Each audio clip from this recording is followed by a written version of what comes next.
And the first question is, where is Chagiga? Do I still have everybody here? Right? I don't see. On what page? On what page are you? I'm not on any page yet. I'm trying to get to the page. Okay. What I wanted to do is give a sense, first of all, of where is Chagiga. And the answer is, if you go through everything that's in the Gemara, Gemara is split up, all of Shas. Shas stands for Shisha Sidrei, the 6 orders of the Mishnah. Shin Samach gives you Shas. That's where the word Shas comes from. Now I just want to quickly go through, just to give you a perspective of where we are. If the Gemara, the Mishnah, is split up into 6 Siddharim, what are they? And they are Zerayim, Mayed, Nashim, Nezikim, Kudshim, and Taharas. And we'll run through all of them. But what we have now with the Gemara is the first Seder is Zerayim, things to do with seeds or plants. The first Masechta is Brachas, which is what we did. All the Brachas that we do every day. There are no other Masechtas in Talmud Bavli. We just did Brachas, 64 Dafim, and 9 chapters, 9 Parakim. There are a whole bunch of other Mishnayos that are in Zerayim, but no other Gemaras. So the only Gemara we have is Brachas. The second Seder in the Mishnah is Moed. Sorry. Isaac. Yes. We don't have Gemaras because they were lost, or there was no argument on the Mishnah. We don't. No. They were lost. If they were manifested, they were lost. We don't have. I mean, we have other things from then, but these are not Masechtas that have Gemara in Bavli or Yerushalmi. Take a look. Yerushalmi does have on all of these. You have a Gemara for Peah, Demai, Kalayim, Shavias, Terumas, Maestras, Masasheni, Chala, Ara, and Bikurim. But I just wanted to give you an idea of the breadth. Now, why most of these are no longer not almost all of them are no longer applicable. I mean, we take challah every day when we make bread in quantity, but we don't give it to the Kohen. We burn it. We have this, we still apply, fruits in Eretz Yisrael, Arla, Bikurim, and what we have to do for the festival. But what do you mean you burn? Only when the base of Mikdash. What? What do you mean you burn the bread? When you take a piece of challah now for the Kohen, you take the dough, you take a piece off. Yeah. For challah, you make the bracha, and you throw it back into the oven. And you burn it or you eat it later? You destroy it because you can't use it for anything. Oh, okay. You just burn it up. So that's what they burn it up. Yeah, okay? But otherwise, brachas, we did. You actually did 1/6 of Talmud Bavli, technically, with the one Masechta of brachas.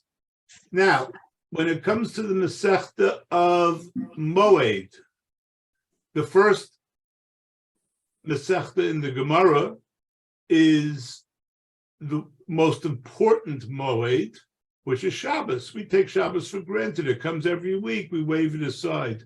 Gemara spends a lot of time on Shabbos and talks about it as the most important yontif that we have every week. Then you have Erevin, laws concerning the Tchum Shabbos, going 2,000 amos from where you are, carrying Erevs that you make are all there. Then you have Psachim.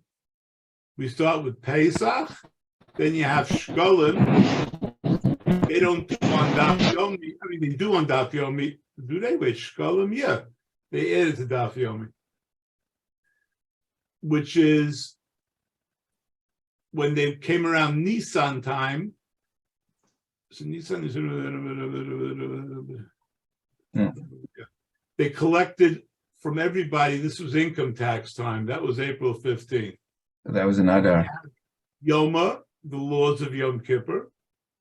Sukkah, the laws of Sukkot. Beya, the laws of Yom Tov generally.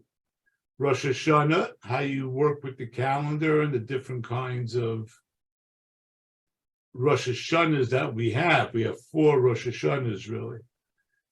The laws of the shofar. Then you have Tainus, all the public fasts that we do, which basically means Tisha B'Av, things like that. And also the different kinds of fasts they made when they had things like no rain. Back then, no rain meant death was following. So they took it very, very seriously and davened very hard and declared fasts. And everybody came out for that. Megillah, which you have the rules and the halachas of Purim. Moed Katan, which is all the laws of Chal HaMoed. And then Chagiga, which is what we're doing. We are in the last Masechta of the Seder of Moed. So that's where we are in terms of perspective of Shas and how far in. I'd say it's probably the end of the first third, as it were, of Shas. When we do and finish Chagiga, the next Seder is Nashim. There are 6. And here you start with Yevamos, which we don't practice anymore today, but that was levirate marriage. That was a brother who died without children. If any of his other brothers are alive, there are all kinds of halachas of them marrying the widow, and for the mystical purpose of perpetuating the name, whatever that means. Then you have ksubas, which applies today, the marriage obligations, the contract itself. Nedarim, since you're talking about promises, they throw in a lot on vows generally. Nazir, because that's the ultimate vow, basically, as a person, where you are now taking a vow, enforceable by Bezdin or otherwise, to do something with yourself, which is to deny yourself grapes and anything from the grape, and tahara, not getting yourself tameh. Then you have sota, the ceremony about what happens when a woman is suspected of adultery, both because it involves women, marriage, and vows, because she swears there in the Beis HaMikdash that she was not with another man. Then you have Gittin, the laws of divorce, and then after that you have finally Kiddushin, the laws of marriage. You've ever heard the saying that before the Makkah, Hashem always sends the refuah? Stand the feeling. So that's why they say that Gittin comes before Kiddushin. You would think otherwise it should be just the opposite, laws of marriage and then laws of divorce. So they say no, Hashem always provides the refuah before the Makkah. And I don't really like it. I don't like any of these boys' jokes because to me, my wife is the most important thing in the world. So yes. I have a couple of comments here. Number one, within the context of Nushim, what's the logic behind putting Nazar within a framework of Nushim? Where would you prefer to put it? I don't know, but it doesn't seem to fit. You can ask that about anything. I can't tell you. I would think because you're dealing with vows, and a lot of vows, here. So for convenience, I wouldn't say even convenience, because that's way too casual. The Gemara itself, when you talk about from beginning to end, Mishnah to the end of the collection of all, even the Brises at the end, was 500 years. 500 years of people studying this full time in the leading Torah academies that we had, without distractions. There were no Super Bowls going on. There was no Thanksgiving Day parade. There was no baseball games. This was their life. And it was all by heart and treated with the respect that that required. So, taking a text that took hundreds of years to compile by hundreds, if not even 1,000 or more, very learned rabbis, as I talk to people, I say, I don't have the time to investigate and fit, but I can believe that they applied themselves to this and that they focused on every word. It's not even like the Shas, not Shas, but you have Sfarim that come out that are published all the time. This is the word. There are very few mistakes. Okay, every once in a while you find a typo, a phrase, whatever. But otherwise, every word and the placing of the word and the thought behind the word, I take as absolute. If I question it, it's to understand it. What's his name? Gave me a very good word. When speaking, I wouldn't say Balei Tshuva, you speak to anybody with an aggressive crowd, and somebody asks a question.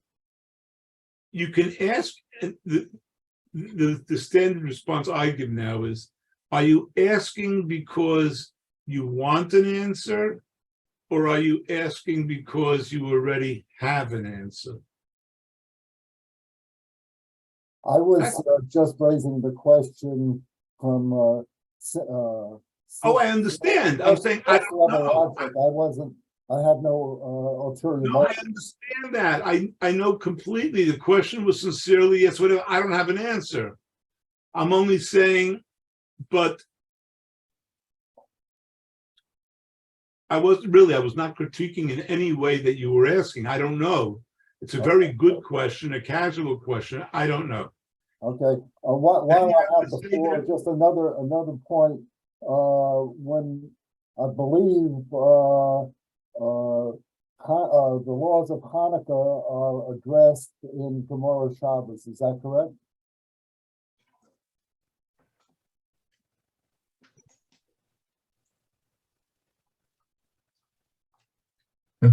In which one did you say?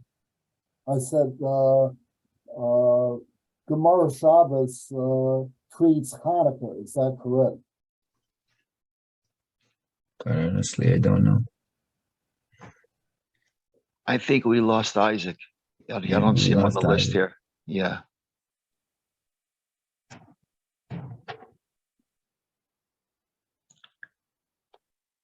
I had a question, which was, why is Kesubas, which is marriage, not followed directly with the laws of marriage, which is at the bottom of that list? He talked about divorce and then marriage, but why isn't marriage coupled with the original section of marriage, which is higher up on the list? Well, I think Ketubot. No.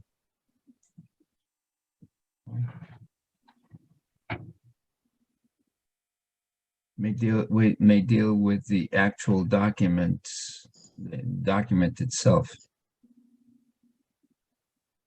The actual document, not so much with The laws of marriage. process of marriage. So what is considered a valid ketubah, how is it written, what's the format, things like that. But wouldn't that logically come with Kesuvos, with the higher listed tractate? Honestly, I do not know why it was placed there, but I can say that based on what we see, you said there Nashim, I think it started out with the topic related to the types of marriages that can come about. That's why beginning with the levirate marriage, and then we went to the general aspect of general topic of marriage, and then that, because that dealt with, involves vows, that led to the next topic, which is vows. So just imagine that, you're going from one thought to the next, and one leads to the next, etc. And I think that that's the reason why it came the way that it did. And then that's the reason why I think that the laws of Nazir comes along, because it also involves vows. Then that continues and then goes to the topic, trying to get back to the topic dealing with women. That's the reason why Sota comes in there, because it also involves a vow that has to be made and related to a woman. And then from that point on, is okay, so we're back to the topic of women. So now let's discuss the other things that deal with women, which is Gittin, and then the last topic of marriage. So that's the way I think. It's one thought, one discussion of a topic leading to another discussion of a topic that's related to it. It's the way we think, so to speak. Not so much of, okay, so let's discuss it in a very, it's maybe a logical way of how we think, but it may not be a logical way in which we put all, the different topics related to women in the same Masechta. So, I mean, that's the way Can I say something, Ezra? Sure. Now, I'm not I'm thinking I'm not an expert on this. Maybe we are talking here about the minefield, and you are careful. You want to watch out not to hit this mine, that mine, and at the end you get to the marriage itself. After you passed all the mines, there is no more obstacles. Now you talk about the marriage. I don't know. I don't know anything about that. What, All I'm my saying is field? Like vows and sota and nazir, all those things are like mines. So once you pass safely, then that's when you get married. Oh, you think I you don't passed know them about that. safely? I don't know about that. Okay. I'm not an expert as to why it was created that way, but You would think that the way Shabbos is the top of that list because it's the most frequent. So marriage is much more frequent than the Nazarite. So you would think that would be higher on the list, and Nazarite would be lowest on the list because it's the least frequent. but Yeah, but still, it's a I vow don't you think it went make. by frequency. Because what does a Nazir do? Nazir basically takes himself out of the world and does certain things that Hashem didn't ask him to do. Namely, he abstains from wine, he abstains from getting a haircut, he abstains from, I forget what the third item was.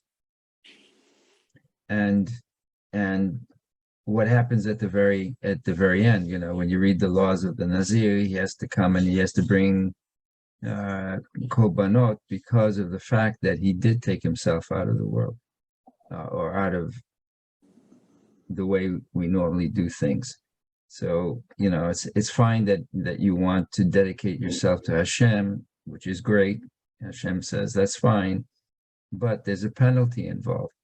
And the penalty is that you have to bring these korbanot because of the fact that you're taking yourself out of the system. So, but you have to do it by means. Well, it looks like the rabbi's coming back in, so maybe he might be able to shed some light on this. Yeah. I don't Oh, know so it's you. why I got knocked off, but I did. I apologize. So And let did me- the let doppel gone, right? let me bring you up to date as to what I stepped in trying to give a reason why I think that the Seder Nashim came the way that it did, and which is basically one thought process leading to another thought process, leading to another thought process, etc. And that's the reason. And then basically after the vows aspect, the Sota comes back, bringing us back to the main topic, which is women, which then continues. And then there were other comments as to why they thought that certain things are placed where they were, but as I said, I think it's just the way. My feeling was that you started with a topic which led to in the discussion, which led to something else, which then opened up another set of topics which were discussed, which led to something else, etc. If you've ever seen them diagramming how we think, Right. it's not a linear kind of thing. You say something, it triggers something in my mind. I say something which triggers something in Ben's mind, which triggers something in David's mind, etc. And I think that may have been why things are the way that they are. Well, And- certainly, and they also used mind, techniques in terms of mnemonics, with things like manspach, to remember the letters that have an end letter, or when they say that Abaya and Rava, that it's always like Abaya except for 6 cases, and they give you an acronym for that. And even in terms of the associations, often you'll see in the Gemara, they quote a certain Tana, so they'll already throw in the 4 or 5 other things that he ruled on, because apparently there was no place else to stick it. All I was saying is, I am sure great thought went into it, and my approaching it is never with the attitude of, I got a better way to do this, because ultimately I know that they came up with the better way to do it.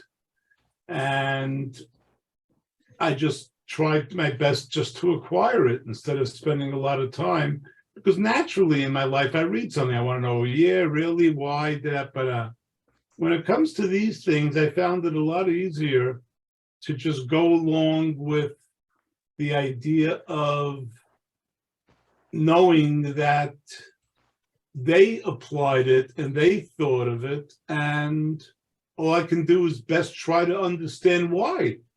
The And it gives me original question was by David as to why Ktuvot is not next to marriage things, why marriage is in the bottom. So that was the original question. Maybe you can answer it.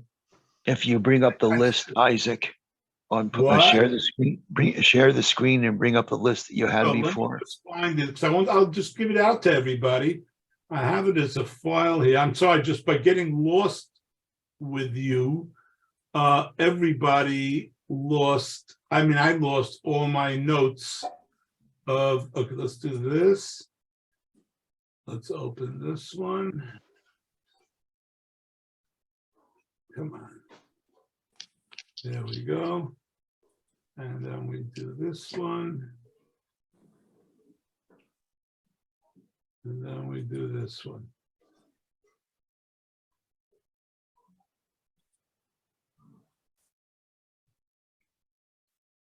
I think the discussion that I had in terms of ketubot were all the rules of how to write a ketubah. You know, how, you know, what has to be in it, what is, you know, the format, how, I guess, how the document is prepared, etc. I think that's the you know, what I think was in there, but I could be way off base. The fact is that, you know, this is, you started out by talking about levirate marriages, and then I was just running through the order of the Gemara as I, hold on. so So there we go. Do not have permission to edit it. Very nice. I don't need permission to edit it. Now I need to just share screen, which I've done. And we go back to Chagiga, OneDrive, Chagiga. Why is that up there? Okay, now, the first thing I wanted to do was copy all the things that I had here at 6 Siddharim, at Chagiga, and I had Chagiga. Oops. Okay. These are the 3 handouts. This doesn't go there. This doesn't go there. How do I? Oh, I said I didn't do the chat. I have to do a chat. There's my chat. Okay, they are all going to be in the chat. We have the chat. We have this. And now we're going to have this. Who can see your messages? 6 Siddharim of Mishnah. No? No. Hold on, we're getting there. We're getting there. We're getting there. We are getting there. Yes, we are. open up the chat. As I did that, I'm opening up the place where the files were, and now I'm trying to just move the files to the chat. Some of these files are big. So close the participants section. That's, you don't need that. What's wrong with this now? Why is this? There are 2 chats now. Maybe because it's a huge file, and that's why it's not just going. Okay, I'll figure this out. Then you just double click on the 6 orders of the Mishnah. Just double click on it, see what happens. Yeah, no, I opened it, and I can see Seder Nashim. So You're looking at that. What am I sharing? That's a good question. you have the Siddharim, 6 Siddharim of Mishnah.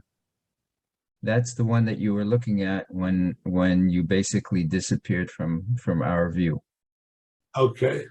So if you that open, file is right here. That has the whole shot. That's a good. I thought it was good to have, because for any Masechta, it gives you a clear picture in one place. You got that now? Yeah, You have Seder Nashim on your screen now? yeah. Okay. So Yeah, let's so just my get So here. my question was, when you have kesubos, which is a marriage obligations, did the sages explain why kiddushin didn't come directly after kesubos? That was my Correct. question. I don't know the answer. I am sure they gave an answer as a joke. The standard joke when we grew up in yeshiva, and I don't know if it's actually appropriate, although I think at the same time, all men and all women have basically the same issues. Who said you go to any man and ask about his wife, and the major issues that are important to him are small things. You know, she gets herself all involved with narishkeit, with small things. That's the number one complaint, that men always just knock away the women's side. And on the women's side, it's for men that they don't listen. They're not really listening. And I think there's some truth to that in terms of basic traits that men and women have and the way we respond to each other. I mean, the story of Rachel and Leah. Somebody says, well, who deals with something like that? And a very good word I heard once was, everybody, all of us wake up with Rachel and Leah. Because however we played up our wife at the time we married her, it was Rachel. She was the most beautiful thing and the most wonderful thing, and I'm deeply in love and I'm committed and everything else. And then the next morning you wake up and, well, who gave me Leah? You got all these new things suddenly. You got to deal with opinions and you got to deal with this and they want this.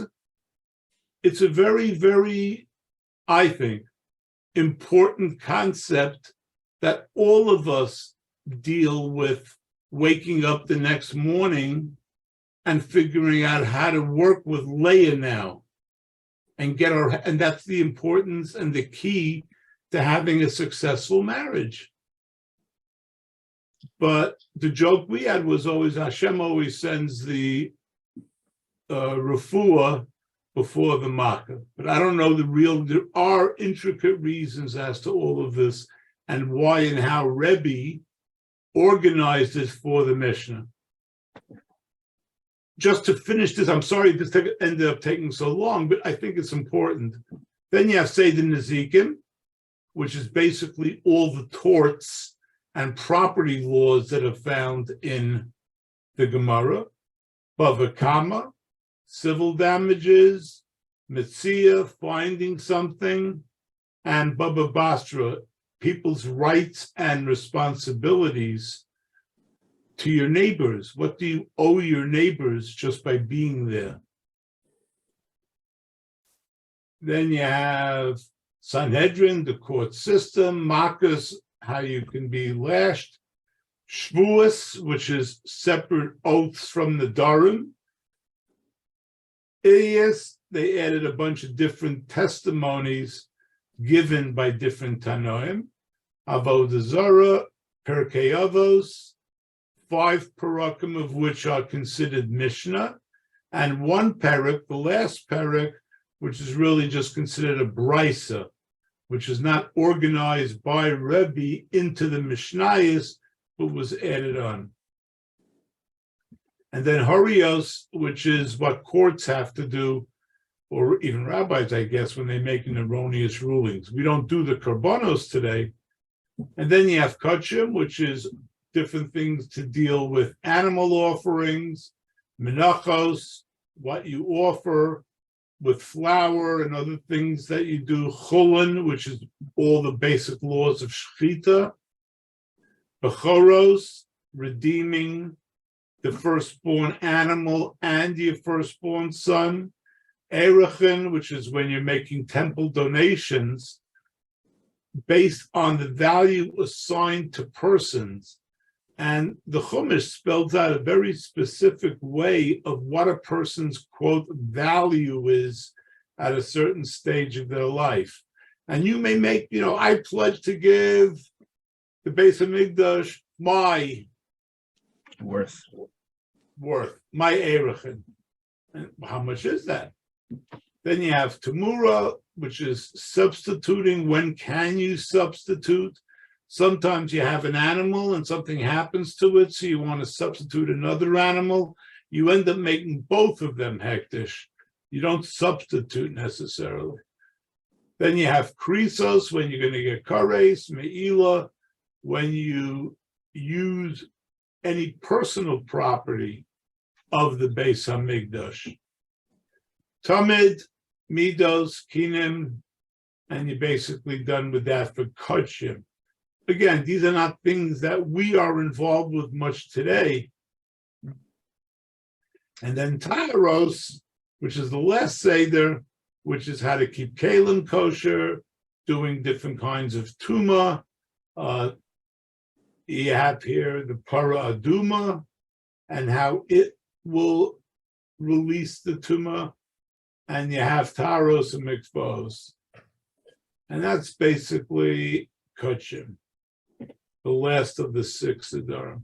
So the one we're doing, and then you have minor tractates. The one we are doing now is basically Chagiga, which is the festival offerings. Now, let me ask you a question. We talked about Beis Hamikdash and having to do Oila Regel.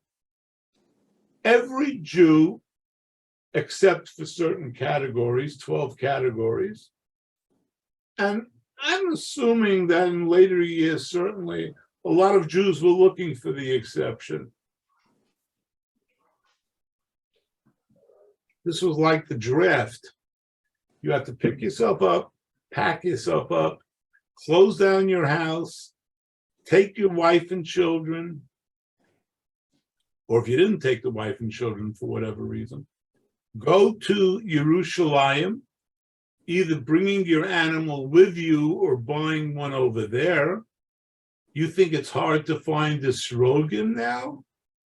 Imagine what it's like before Yontif, and people are looking for that beautiful little lamb that they could bring with them. And all of this has nothing to do with the community offerings, because the first offering in the morning was your carbon tamid. As hakeves ha'echad, they brought one lamb. That was every morning. That was your standard opening in the Beis Hamikdash. Then you had the Yom Tov offering. What was the Yom Tov offering? We say it Musaf. Well, Shabbos we say every Shabbos. If we look at, let's see.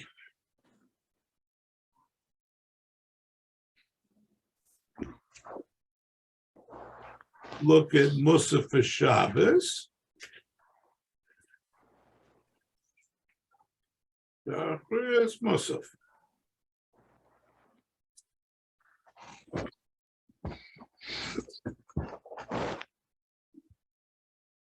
Uviyom HaShabbos.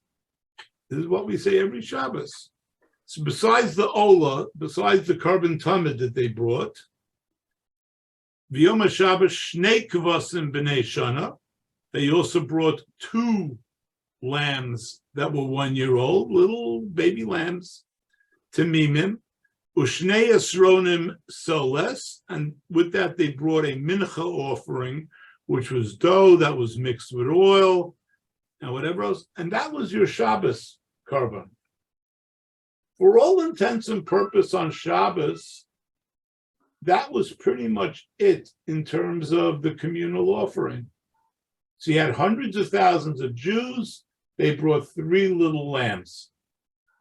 Now on Yom Tov, let's go to Yom Tov Musaf and take a look. It all depended on which Yom Tov.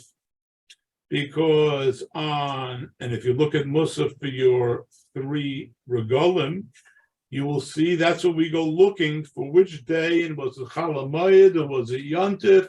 I got to figure out. I mean, for Pesach, it was pretty much the same carbon every day for everybody. We're talking now about the communal offerings. But when it came to Sukkot, you had some trip, because the first day, and you can look at this in your own sitter to look at Musaf. On the first day of Yontif, you brought 15, then 14, then 13, then 12, and you counted your way down every day.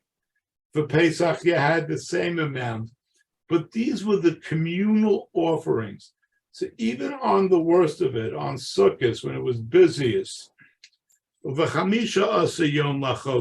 15th day of the month, Achodesh Hashvi, Mikra Kodesh, it should be a holy day, Kom Lechas Avoda, you shouldn't do the work, and you should make a chag. Vehikraftem, Ola, you have to bring an Ola, Isha Reach Nichoach Lashem, Parim B'nei Baka, Shlosha Aser. You brought 13 Parim, rams, B'nei Baka Shlosha, sorry, not Purim, cows. Elim Shnoyim, 2 rams. Kavasim B'nei Shana Arba Asa, little lambs that were 1 year old, 14. Tamimim Yiyeh, and every day of Yontif, you reduce the amount of lambs that you brought. Umin Chasam V'niskehem, and you also brought a carbon mincha. Shlosha esronim lapar, for each par that you brought, you put 3 esronim of flour, ushnei esronim la'ayil, and you also brought 2 esronim for each ram that you brought. Lakeves, the isaron lakeves, and you brought 1 isaron for each keves. The yayin kenisko, and they brought wine with it also. So that was your communal offerings. That is what the community brought together on behalf of all the Jews. Then the parade started. Now think about it. There are hundreds of thousands of Jews in the area. I'm not going to start guessing how many of them actually showed up. But from there, hold on, why do I have, this thing didn't work? Okay. I tried to upload the file and apparently that did not work. On my screen sharing, no. Okay. So let's go to screen sharing and let's go to Chagiga. This is what the Masechta Chagiga is all about. The first thing is Olas Riyah. You have to bring an Ola with you. Remember, you don't eat this one at all. This is you bringing a little lamb of your own that you had to bring as a korban. Ola, you handed it to the Kohen, you did your smicha on it, basically putting all your weight on it and thinking and doing all your kavanas, and then the Kohanim led that lamb away, and that's the last you ever saw of it, because they took it, they did the shechita, they brought the blood to the mizbeach, they sprinkled it as they were supposed to, they brought the meat up as they were supposed to, they took out the fats to be disposed of, and then they burnt the rest of it on the top of the ola, of the mizbeach. Okay? But they had a process of, for all these shlomims, or not, no, this ola also, again, you brought your own, it was picked up, it was taken, it was walked away, and that was the end of it, that you had anything to do with it. But then you had Shalmei Chagiga. In addition to the ola, which you didn't see anymore, you were also supposed to bring a shlomim. The key thing of a shlomim is everybody can eat from it. Kohanim eat from it, and the person who brought it gets the meat broiled to do what they wanted with it. It could only be eaten in certain spots of the Beis HaMikdash or Har Habayis. It couldn't be taken outside of the environs of the city or the mountain or whatever the limits were. And I'm not getting into that now. And that's what you ate. That's what people got meat. Otherwise, nobody got fleischiks. So they had to have enough shlomim for everybody who was in Yerushalayim to eat for Yontif. Meals. You came, you brought guests with you, you had family. And then the chest of the animal and the right thigh was being given to the Kohanim. Then you had, besides that, now this is again the first person. I mean, this is each individual people. So there must have been some system of you come with the animal is marked somehow, you do your thing, the shlomim is taken away by the Kohen. Don't forget, this is not an area where you can hang around and walk with the Kohen, to watch what happens to your animal, walking around the Mizbeach. We're not even allowed to go in that area. We stand from afar and watch as they take the animal, do the shechita, do the Kabbalah of the blood, do the carrying to the Mizbeach, because it's not necessarily slaughtered right by the Mizbeach. There are different places in the Beis HaMikdash, in that area, where they would either bring Kodshe Kedoshim, the holiest offerings, or Kodshe Kalim, Menachas, people who brought these things, and they were online. You brought your animal, you got some kind of receipt from the Kohen for it. Think of the butcher, and he's dealing with thousands. People brought their animal, they got a receipt for it, they did the zrika, they did whatever, then they brought you the animal cooked for you to take back and deal with it, and you had your area where you could sort it out and maybe flavor it or do whatever you were doing with it. I don't know what they did with the korbanos, and eat them. Now, you could take it out of the Beis HaMikdash necessarily, especially the shlomim, but you couldn't take it off the mountaintop. Besides the Shalmei Chagiga, the pasuk always says, by each yontif, this samachta b'chagecha.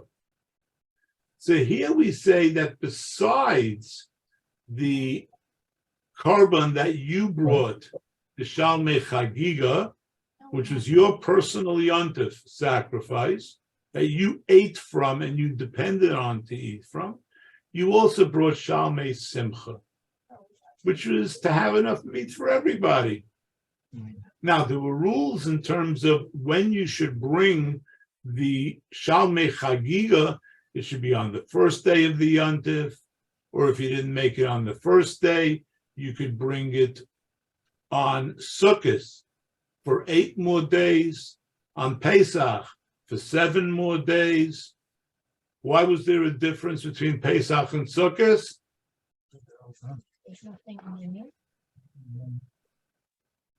Because Sukkot, besides having Sukkot, you had the last day Shmini Atzeres.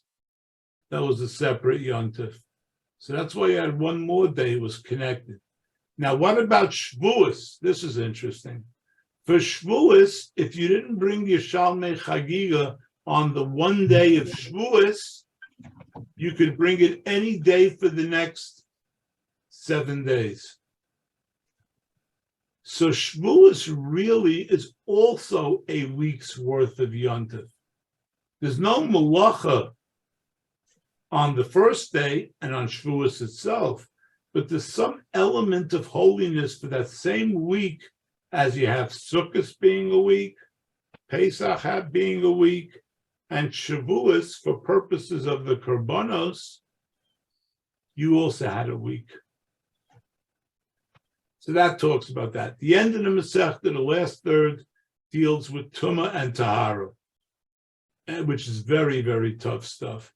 But that's basically the whole Masechta of Chagiga, and all of that is in the period of 2 weeks, 3 weeks, sorry.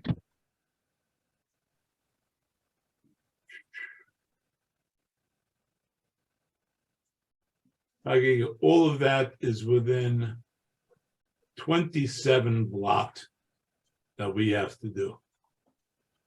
Okay? Any questions on any of that? Basic introduction, the concept of the obligation of bringing an offering.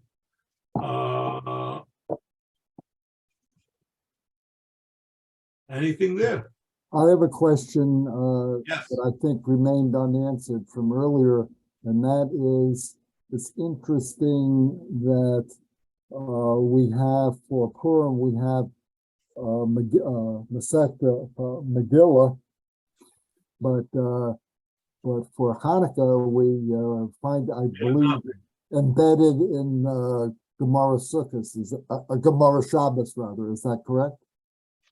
I don't know what there is there, but not much. The point is, at the time of assembling the Gemara, and in the beginning, there was a big issue as to what to do with Hanukkah. And the Maccabees, the whole family there, did put together a sefer of the Megillah, about the Yontif. There are texts of Hanukkah, the Anshe Knesset Hagdola, and later, not the Anshe Knesset Hagdola, but later rabbis did not accept it into what we have as the Gemara for various reasons. I don't know all of them, and I'm not going to tell you why it's finalized that way, but there is no, and even Mordechai with Purim had a very, very hard time getting his Megillah into Tanakh. I'm not talking now about the Gemara, which was hundreds of years later and assembled their way, but it's a good question and a rabbi should answer it. I don't have the information to tell you why the back and forths were not accepted when it came to the story of the Megillah itself, and why of the Chashmonaim itself, why it wasn't entered into Chumash, and I would say was not followed up later even in terms of much with the Gemara. And the one thing we should know is, besides the Shalmei Simcha and everything else, even today, the mitzvah of rejoicing in terms of the Samachta B'Chagecha, they say for men it should be getting together, eating, having the meat. They say for women, we have an obligation basically before Yontif to buy new clothes, to buy jewelry for them as a way of enjoying the Yontif. Let me just see here. I don't have anything else here. Okay. Isaac, I want to thank you. It was interesting and informative. Have a Thank nice you. Shabbos, Very- everybody. Yes, Thank thank you. you, Isaac. Nice. Shabbos. I'm Thank sorry. you, Isaac.